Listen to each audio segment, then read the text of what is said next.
This is the Business Chat.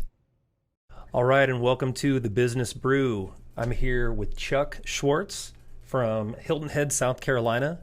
Chuck and I, it's no secret, are friends. I've worked with this man, and we have since split and head to the two opposite ends of the country.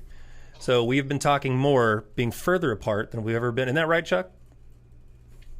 It is absolutely right, Drew. Thanks for having me here. It's definitely a pleasure. Pleasure to have you as we are experiencing different weather on different time zones now. Chuck is an entrepreneur, author, speaker, just a wonderful guy. He's got a very interesting story and background, but I've got you here, Chuck, today to talk about Chuck's Lemonade. This is your thing. This is your new venture. It's not that new. Talk about Chuck's Lemonade real quick for a few seconds. How long have you been doing it, running it, working on it? So, I wrote the book, Chuck's Lemonade, around a year ago, Drew. I've been working on it for about 5 years, and we can get into all of that, but it's been a wonderful journey, an absolutely wonderful journey. Great. Yeah, about a 5-year project now. And Chuck, Yes. You know that before we jumped on this call, for me to interview you, as it were, I wanted to first ask you what you're drinking. But before we do that, I do want to make a little plug for Chuck and the book he just mentioned, and we will get back to that. But the book is Chuck's Lemonade, a recipe for, catch this, an inspired thinking and living, finding gifts when life gives you lemons, and turning your lemons into lemonade. That's the subtitle of this book. So I had not yet seen a subtitle like that. It's a very specific book of part biography, part story. There's just a lot of great life lessons and tips, and you can go to chuckslemonade.com right now as you're listening to this interview and pull it up in another tab or browser. If you're driving, please don't do that. So yeah, just to move through to the next step here for the Business Brew for episode 1, man. Welcome. What are you drinking? What'd you bring today? Some beer, some coffee? Because it's usually the poison folks are bringing. Well, as you know, Drew, it's always 5 o'clock somewhere, and it is 5 o'clock on Hilton Head Island, so you are in my happy hour zone. So I am enjoying right now an Island Coastal Lager. Okay. Island Coastal is a very, very new local microbrewery. 2 young guys in the Charleston, South Carolina area. And I ran across them on social media, and they're raising money right now. And they've developed this wonderful, fresh beer made of all natural ingredients. And it is really delicious. Well, we have so many breweries out here that the thing that's going to get a little redundant, but I'm going to have fun. I was talking to, I suppose it's my producer, the editor here on this project, that I'm going to be drinking a different beer or coffee every episode. Real challenge, and I'll take it. I'll take the challenge to drink a different beer per episode. But I've got Weekend Vibes by Coronado here in the San Diego area. It's a nice, crisp IPA. But on that note, as you guys are looking up these craft breweries to our listeners, Chuck and I want to give each other a virtual cheers as we kick off this casual interview. Cheers, my friend. Welcome to the Business Brew. Thank you. Oh, you bet. Happy to be here. This is so fun. Well, listen, we introed with Chuck's Lemonade, flew past what it is and kind of how you got here, because we want to talk about a guy at your age, the ripe age of 39, getting up there. I'm teasing, but with a career kind of in your rear view in a way, right? That you've made such a transition. It was such a fascinating story as you kind of reached out to me and said, hey, I think this is what I'm going to do, that I wanted listeners to kind of understand a little bit of the narrative, what got you here. And I think we'll start by you just give us a refresher. What is Chuck's Lemonade? It's a book. I think if folks listen to the podcast heard, they might be looking for it in grocery stores, on Amazon. So clarify what we're talking about, Chuck. Absolutely, Drew. So Chuck's Lemonade, as you've described, is a book, but it's more than that. As the title describes, it's a recipe. It's a recipe I created for inspired thinking and living, for finding gifts when life gives you lemons. And think about that for a moment. Think about the concept of finding a gift when life has thrown you a struggle. Sure. And also for turning lemons into lemonade. It's a way of thinking, Drew. It's a way of living.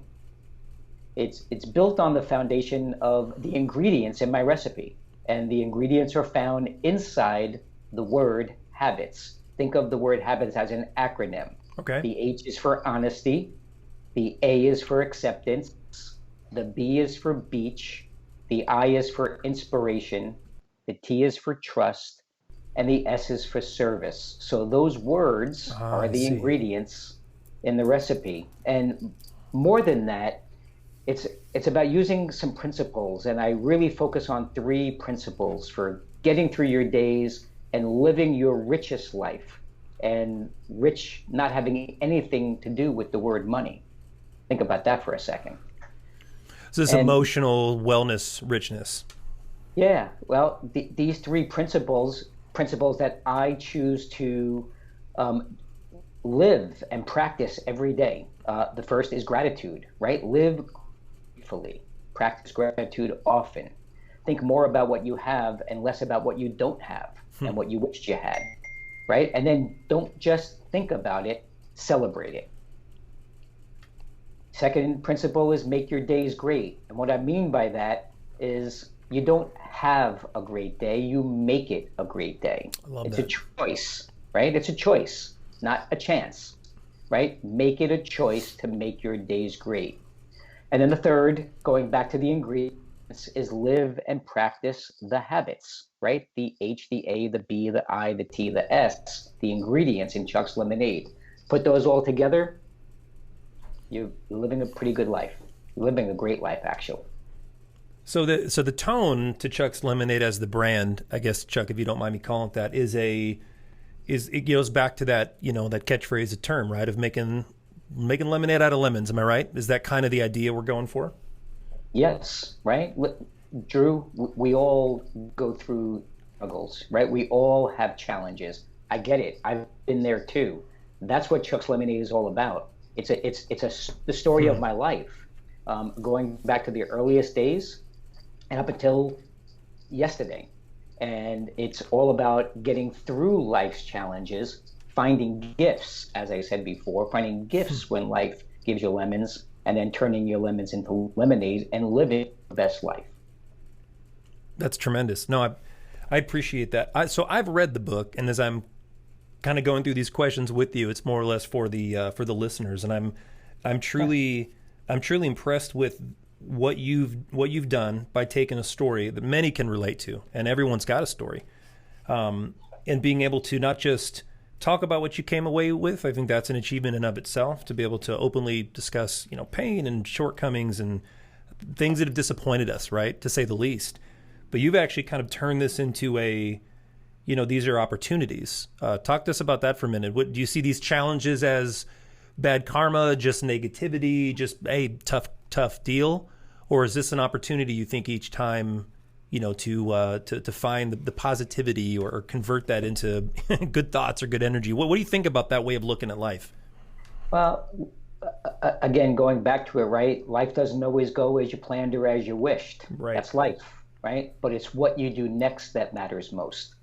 You can go down the path of woe is me, and I think without saying too much, we could all imagine what that's going to look like, right? Right. Or you could do something different, and you can take the lessons that came with all those challenges, and again, truly look for, and I'm not going to spoil any of it by giving away the book, but truly look for gifts when those things happen, and turn those lemons into lemonade. That's cool, man. I love it. I love the vibe. I love the honesty in the book, practically. I really do, because you kind of have, there's grit moments that a lot of fathers particularly can relate to, working men, but I see women, adolescent teens, a lot of people could benefit from a story like yours. So great. So taking it to the next level here in terms of the picture of how you got here. So thank you. We love what we're hearing about Chuck's Lemonade, the habits acronym, and what you're preaching basically in this book, of this idea of saying, hey, like, life doesn't go as planned, but you've got a story kind of to back that up, right? The book has also got this biography piece to it. Talk to people about, in the high level flyby version, what Chuck did before. You were in Hilton Head Island talking to me today with a craft ale, writing books, engaging with folks all over the country. You did a few things. You had some different things that you did. You've had kids. You've had a life. You still have kids. They're getting married. But talk to me about your career, right? A lot of folks watching, listening, want to understand what you did before this and kind of that turning point. Oh, Drew, it's well, I'm going to be 57. You have 15 seconds, by the way. No. I'm going to be 57 in a few months. So yeah, there's a few years in me.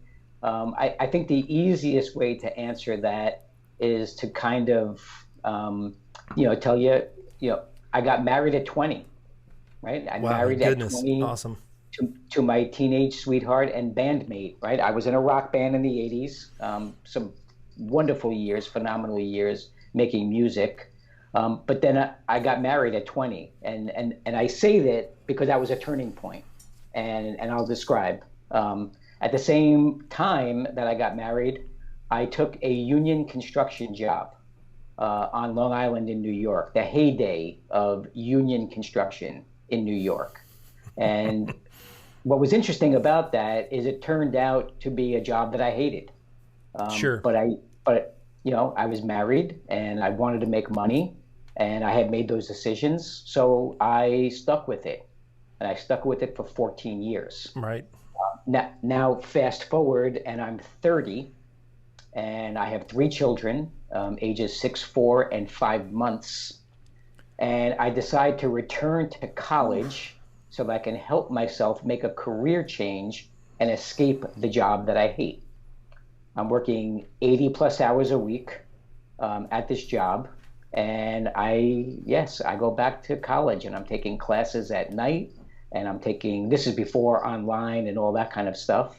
And all this hocus pocus, right? Yep. Yeah. And I'm trudging through taking 2 classes a semester, juggling, coaching soccer and children and everything you could imagine, and an 80-hour-a-week job. And my goodness. I give myself a crazy deadline to finish. And at 34, I graduate. And in that same year, I make the career change and I begin my white-collar career. That takes me now the next 20 years or so. And it's been a terrific career. 20 plus years of level sales and business development positions in IT and construction and accounting. And this also included where I met you and my first taste of business ownership at the company that you and I worked together. Right. And, so that's kind of the career, if you will, up until now. This author career and this speaker career and my Chuck's Lemonade career. So I'm juggling my Chuck's Lemonade with my full-time work, where I work for a large national accounting firm named Markham. That's great. Yeah, and so to pull back a couple highlights from the story, I don't want to detract you too much, but one, I just have to ask. So for people that heard that line you said at the beginning, heyday of union construction work in New York, what was the theme song? Was that Springsteen? Was that Air Supply? Like what was echoing through the yards, the construction sites at that time? What comes to mind? This is just a fun trivia question. Oh yeah, definitely a mix of Springsteen and John Cougar Mellencamp and there it is. and Bon Jovi. How's that? It was everything we thought you'd say. That's killer, man. Yeah. So in that other picture too of the worker pivoting out, looking to get higher education, looking to get training to be qualified for work where practically you can see your family, and whether you hate the work or whether it's just not the work that's cut out, that is almost a slice of your book. That's a piece, that struggle, right? That I'm sure if you think about it, and you probably don't have to think hard of those nights where you're up studying, falling asleep with your head in the book, and the long days plus getting out the door and the kids, I just mind blown. I think about that and go, that's tremendous. Around the time I met you, Chuck, we were in the technology space. I noticed, and I think you had even brought it up when we first met, you were already a journaling guy. Am I right in my instincts there? I thought I recall you having this sense of your own, I don't know, man, yoga, quiet time, putting something on paper. But do you think kind of Chuck's Lemonade started then, is my point there with that question? Or was this something that was really you stopping and writing kind of the biography after you left Texas? So you're close as that. Okay. Okay. You're Good. very, Good. very Yeah. close. The journaling, writing, author part of Chuck didn't begin when we first met, but it occurred and started Around that when time. in that time frame. It actually began right around 2015, Drew. Yeah. And you know, as you remember, it's a bit of a difficult story. Sure. But in 2015, having achieved business ownership and probably the most success I have ever seen in my professional career, my business partner lied and stole from me and stole from the company. And it all came to an abrupt end just months later. And you were there, so you lived through it, you remember it. But that's really when it started. And if it's appropriate, I'll kind of take you through it now, if you'd like to hear about it. Sure, let's hear it. Yeah, so it was in that time frame that I had a choice, right? The world had turned upside down, and what was I going to do next? As I said before, and it's a line in the book, written many times. Life doesn't always go as you planned or as you wished. That's life. It's what you do next that matters most. Correct. At that point, right? My Chuck's Lemonade story spans my entire life. It spans my childhood, my teens, my 20s, my 30s, my 40s, and my 50s, and deals with all the struggles that I went through. But in reality, lots of folks go through it. That's right. But I chose to write about it. But anyway, now here I am in my 50s, having dealt with so much adversity. And there's something I talk about in the book, and that's this concept of yesterday's eyes and today's eyes. Yeah, I noticed that. Yeah. Well, yesterday's eyes, and this was a term that my counselor shared with me. Yesterday's eyes didn't know any better. They didn't know how to deal with it. But now in my 50s and seeing life through what I'll call today's eyes, and I talk about this a lot in the book. Today's eyes decided, Drew, at that moment to do something different. My partner lied. He stole from me. He took our company with that. But I decided I was going to channel my energy differently and do something different. And I began to write down my thoughts. And as you mentioned before, I began this process of journaling and answering the question every day, what am I grateful for? Rather than focusing on what had happened and what was going wrong, I focused on what was right. Sure. Right? And rather than being angry and in fear, I was happy because I knew there were things that were good in my life. And it was interesting because I took this writing, if you will, and I took it to Facebook and I started sharing some of my thoughts, and before you know it, people are commenting and liking and sharing feedback, and my encouragement grew. And now, fast forward, Drew, about 5 years, and about a year ago, I'm sitting on a sandy beach in St. Martin with my now wife, Renee, and I share with her that I have about 1,800 pages of these stories. And I said, I should turn this into a book. And the husband telling the wife, I'm going to write a book. I got all these poems and musings and And that's literally how it happened. That's great. Yeah. And that's about when, you and I kind of got back in touch and we're talking through the transition. And I had to catch up a little bit of, you'd made your move. I had, made mine, and both of us kind of had moved on after the ending of Company XYZ, as we'll call it today. And so you have taken this from what I thought would be like, hey, that's so good to hear that you're journaling, that you found transition, but you took it further than that, and you wrote this thing, and you've got a website, and you're speaking, and you're at an event this year that we could talk about in a moment.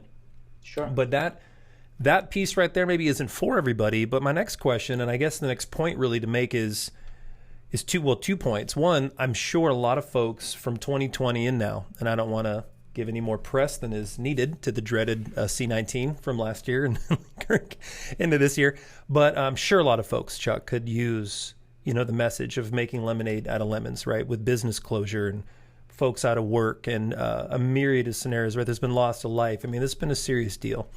And so I feel your message is more timely than ever. I feel it kind of outlives, and it lives out beyond just your story, right? And I'm looking at countless stories that come across, my LinkedIn and Facebook feed and friends and family.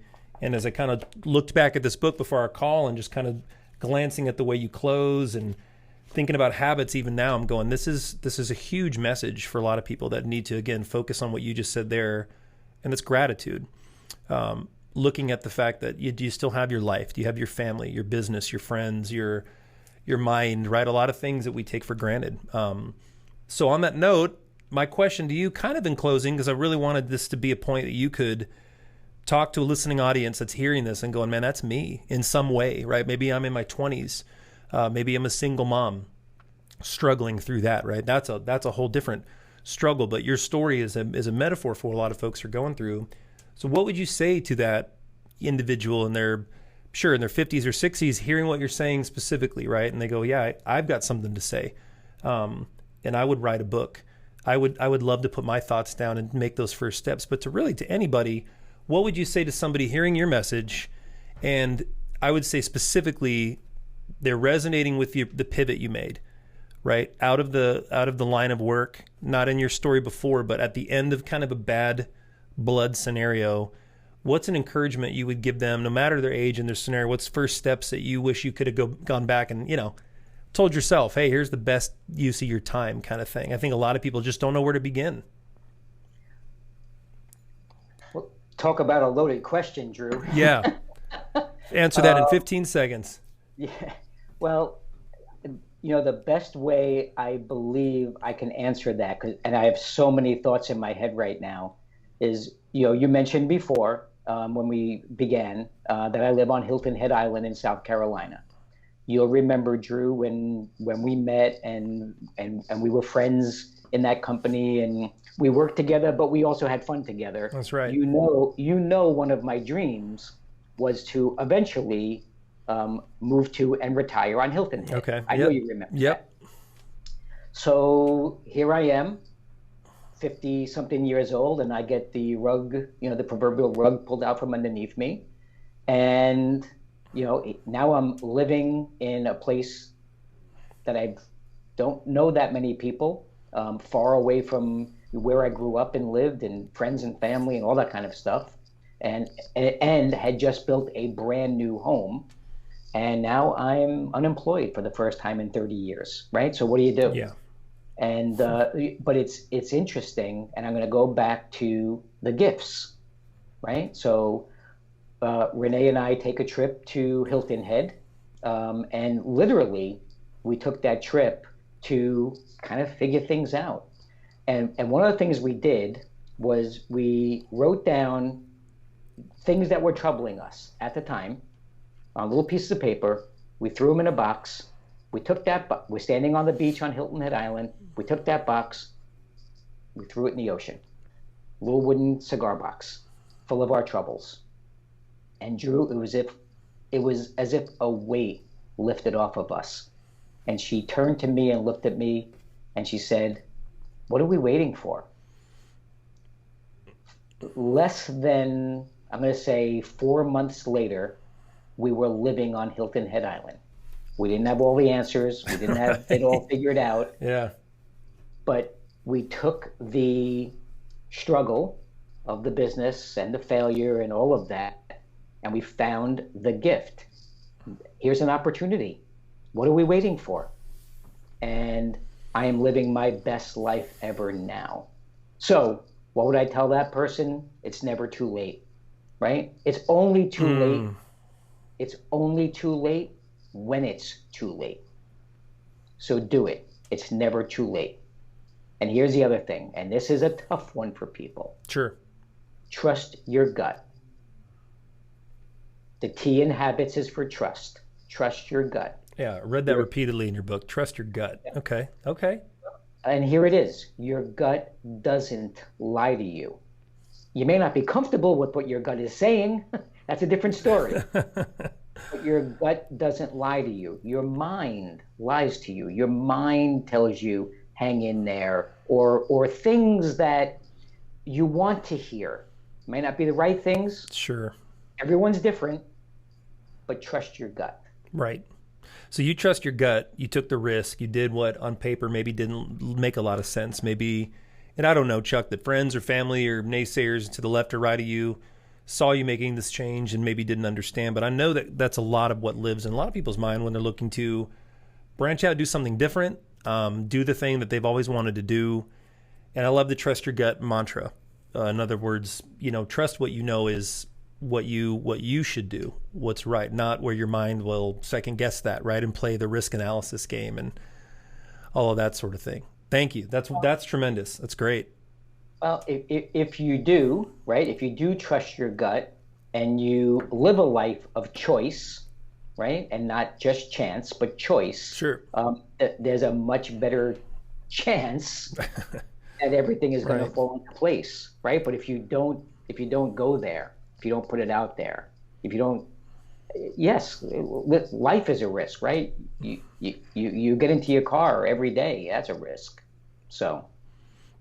Really good point. I'm taking a risk having a Skype call with you right now in terms of instead of Zoom, because I don't really know how this works, but that's I'm taking risk all the time. So Chuck, with the theme being the Business Brew, and we've given a nod to our respective local breweries and the choice craft hops here that we've got today, I wanted to go back to the business piece and wrap up with some plugs. Yes, because you absolutely you trusted your gut, right? And you drank your own lemonade. And you went with this pursuit of what you wanted to do. You knew you wanted to do. And I'm looking at the book and I'm looking at the website. I see all these things you have going on. And I guess really for the listeners, because there is so much that could be said, just what's next for Chuck's Lemonade? What's coming up this year? What else do you plan on doing? I know you've got more than just this book, so give us a couple minutes on what's coming next in 2021.